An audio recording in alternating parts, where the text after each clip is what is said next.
La Chine dispose d'un grand nombre d'organisations non gouvernementales, qui promeuvent des choses comme les droits de l'homme et la culture tibétaine. Sauf qu'il ne s'agit pas d'ONG, elles ont été créées par le Parti communiste chinois.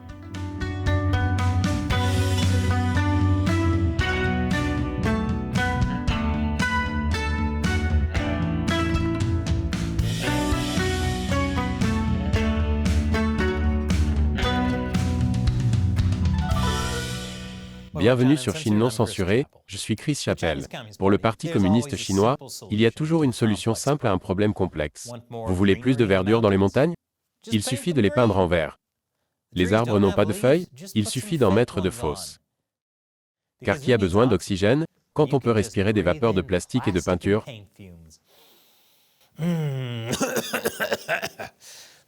Cancérigène. Et si les organisations de base ne suivent pas la ligne du parti? Créer de fausses organisations de base. Prenons par exemple l'Association chinoise pour la préservation et le développement de la culture tibétaine.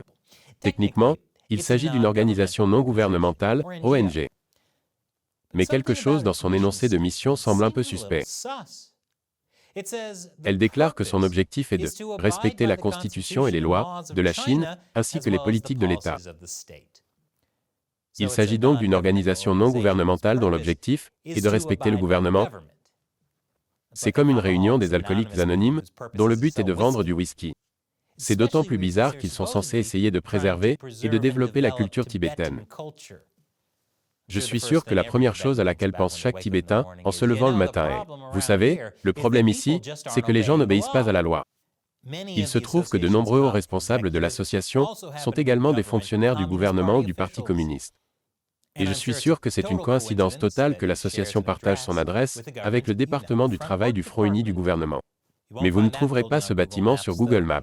Il s'agit simplement d'un quartier vide, un îlot urbain situé à côté de l'enceinte de la direction du Parti communiste, dans lequel peu de bâtiments portent un nom. Ce qui ne peut signifier qu'une chose, il n'y a rien à voir ici. C'est juste un bâtiment gouvernemental qui n'existe pas. Pourquoi cette chose habillée en mouton a-t-elle l'air, le grognement, l'odeur et le comportement d'un loup? Ah, ce n'est probablement qu'un mouton. Arrêtez d'être aussi paranoïaque. Il y a aussi la Société chinoise pour l'étude des droits de l'homme, qui prétend également être une ONG.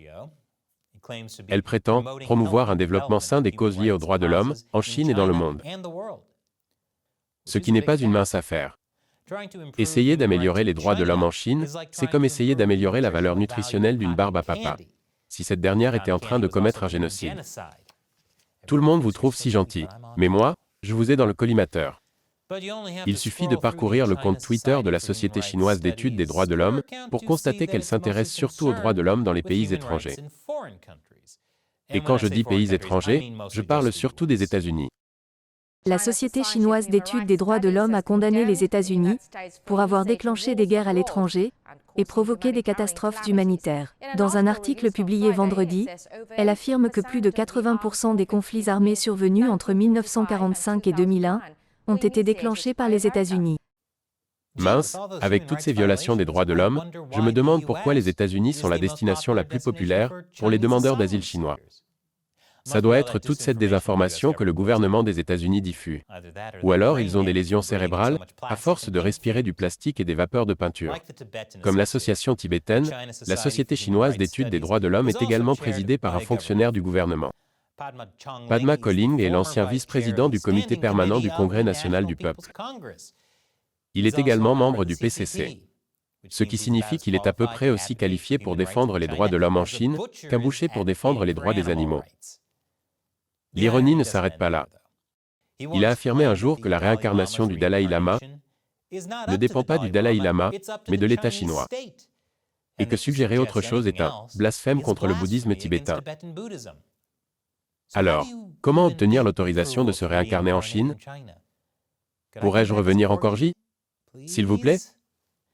Et après la peau, une église pour les communistes qui ne croient pas aux églises. Bienvenue. Le Parti communiste chinois est obsédé par le contrôle. Pour cette raison, la seule religion véritablement acceptée est la pensée de Xi Jinping.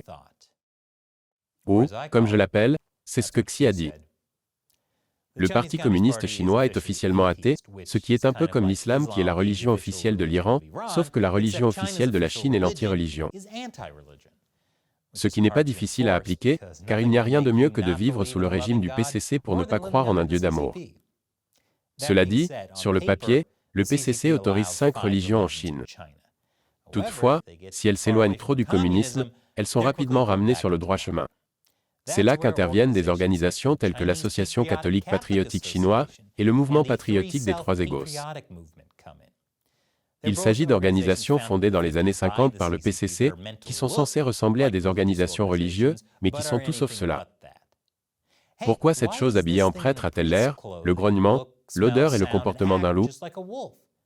Ah, ce n'est probablement qu'un prêtre. Cessez d'être aussi paranoïaque.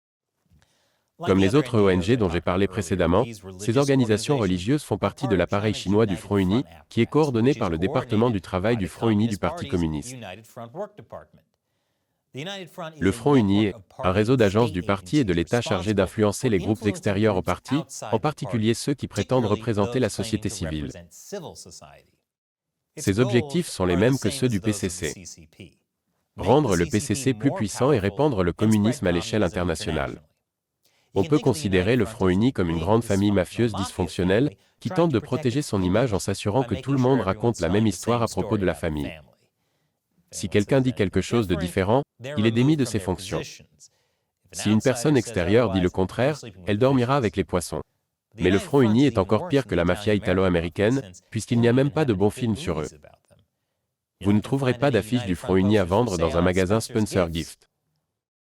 Le Front Uni fonctionne aussi bien à l'intérieur qu'à l'extérieur de la Chine. Il utilise une approche globale de la société pour promouvoir les intérêts du parti, ce qui signifie qu'il intègre différents secteurs tels que les affaires, la religion, la science, la technologie et la diplomatie. Je me demande s'ils ont aussi une branche, vie après la mort. Une fois que des groupes ou des individus ont été intégrés dans le système du Front Uni, ils peuvent être utilisés pour contrôler et influencer d'autres personnes. Ils sont également utilisés pour soutenir l'affirmation du parti selon laquelle ils représentent et consultent divers groupes non seulement en Chine, mais aussi de plus en plus au-delà des frontières chinoises. Oui, rien de tel pour assurer la diversité que d'avoir des tonnes de groupes contrôlés par l'État et créés par un régime à parti unique. C'est comme si les 31 parfums de glace de Baskin-Robbins étaient des fragments de cacahuètes du PCC. De nombreuses associations d'étudiants et d'universitaires chinois, des organisations culturelles et des organisations communautaires de la diaspora ont été réquisitionnées pour mener à bien les activités du Front Uni. Je ne dis pas que tous les groupes ou associations chinois font partie du Front Uni. Mais le PCC aimerait que ce soit le cas, et il travaille dur pour qu'il en soit ainsi. Cela pose un gros problème au gouvernement et aux organisations, qui pensent avoir affaire à une simple organisation culturelle ou religieuse chinoise. Un grand nombre de leurs opérations se situent dans des zones grises juridiques, ce qui rend le Front Uni difficile à détecter et encore plus difficile à faire cesser. Les gouvernements ont encore du mal à le gérer efficacement, et il existe peu d'analyses du système du Front Uni accessible au public. Prenons l'exemple des Nations Unies. La Société chinoise d'études des droits de l'homme et l'Association chinoise pour la préservation et le développement de la culture tibétaine y sont répertoriés comme organismes consultatifs auprès du Conseil économique et social de l'ONU. Cela signifie qu'il y a 2 loups au sein de l'ONU. Au moins. Quiconque a observé la façon dont les Nations Unies ont géré la pandémie, ou a vu la Chine siéger au Conseil des droits de l'homme des Nations Unies, sait à quel point la Chine a pris le contrôle des Nations Unies. Mais c'est un problème pour tous les gouvernements, qu'ils soient ou non amis de la Chine. Une chose est sûre au sujet du Parti communiste chinois, c'est qu'il ne tient aucune alliance pour sacrée. Qui aurait cru qu'un régime officiellement athée ne tiendrait pas les choses pour sacrées? Et ensuite, vous allez me dire que Garfield n'est pas un grand fan des lundis? La Russie et la Chine peuvent donc être les meilleurs amis du monde aujourd'hui et, demain, travailler l'une contre l'autre. Il est important de comprendre comment le PCC contrôle les ONG, car contrairement aux agences militaires ou d'espionnage chinois, il faut parfois creuser un peu pour découvrir les liens des ONG avec le gouvernement. Celles-ci ont été impliquées dans des activités telles que le vol de secrets commerciaux, l'espionnage, les opérations d'influence et les campagnes de propagande. Par conséquent, lorsqu'on a affaire à un groupe chinois, il est probablement prudent de supposer qu'il est à peu près aussi réel que les feuilles de cet arbre. Si vous voulez en savoir plus sur le Front Uni, et j'espère que c'est le cas, nous avons une playlist sur le Front Uni sur Chine non censurée. Je mettrai un lien vers cette liste dans la description ci-dessous. Que pensez-vous du fait que la Chine contrôle les ONG à des fins politiques?